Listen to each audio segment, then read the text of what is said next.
বেদখলৰ কবলত ৰাজ্যৰ ২৯ লাখ বিঘা ভূমি অসমীয়া মানুহৰ হাততো নাই ইমান বৃহৎ পৰিমাণৰ মাটি আৰু উচ্ছেদৰ মাজতো সন্দেহজনক লোকে মাটি দখলৰ চেষ্টা কৰি আছে পৰ্যায়ক্ৰমে উচ্ছেদ কৰা হ'ব সকলো বেদখলকাৰীক উচ্ছেদৰ বাবে তালিকা সাজু কৰিছে চৰকাৰে আৰু প্ৰতি মাহতে ৰাজ্যৰ নতুন নতুন অঞ্চলত চলিব উচ্ছেদ অভিযান এই মন্তব্য কৰিছে মুখ্যমন্ত্ৰী ডক্টৰ শৰ্মাই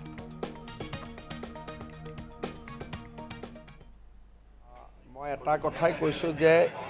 আমাৰ অসমত বহু লাখ বিঘা মাটি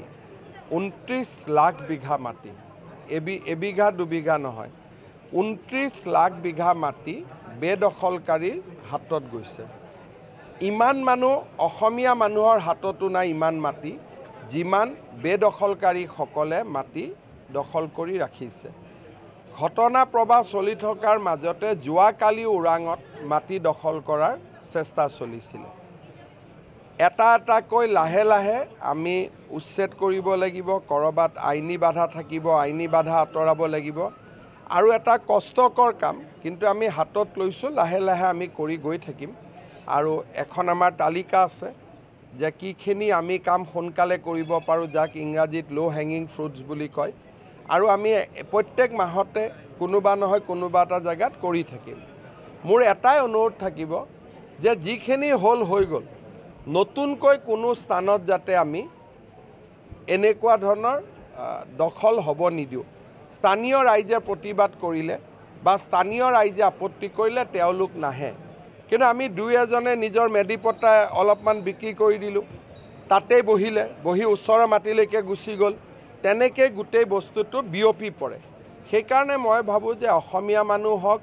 বা আমাৰ ভাৰতীয় খিলঞ্জীয়া মানুহখিনি সাৱধান হোৱাৰ সময় হৈ গ'ল একচুয়ালি সময় পাৰে হৈ গ'ল এতিয়াও যদি আমি অলপ সাৱধান হ'ব পাৰো হয়তো আমি জাতিটোক জীয়াই ৰাখিব পাৰো মই এটা কথাই কৈছো যে আমাৰ অসমত বহু লাখ বিঘা মাটি ২৯ লাখ বিঘা মাটি এবিঘা দুবিঘা নহয় ২৯ লাখ বিঘা মাটি বেদখলকাৰীৰ হাতত গৈছে ইমান মানুহ অসমীয়া মানুহৰ হাততো নাই ইমান মাটি যিমান বেদখলকাৰীসকলে মাটি দখল কৰি ৰাখিছে ঘটনা প্ৰবাহ চলি থকাৰ মাজতে যোৱাকালি ওৰাঙত মাটি দখল কৰাৰ চেষ্টা চলিছিল এটা এটাকৈ লাহে লাহে আমি উচ্ছেদ কৰিব লাগিব কৰবাত আইনী বাধা থাকিব আইনী বাধা আঁতৰাব লাগিব আৰু এটা কষ্টকৰ কাম কিন্তু আমি হাতত লৈছো লাহে লাহে আমি কৰি গৈ থাকিম আৰু এখন আমাৰ তালিকা আছে যে কিখিনি আমি কাম সোনকালে কৰিব পাৰো যাক ইংৰাজীত লো হ্যাঙ্গিং ফ্ৰুটস বুলি কয়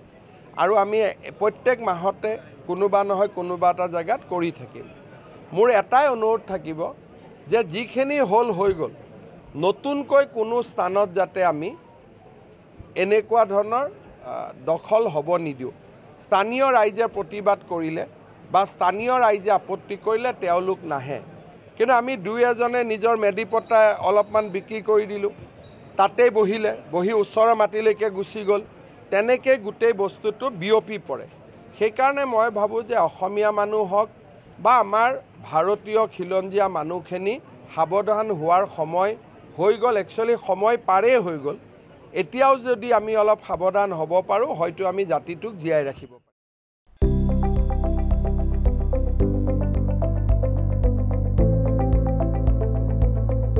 NB News সহজ সৰল ভাষাত নৱভাৰতৰ কথা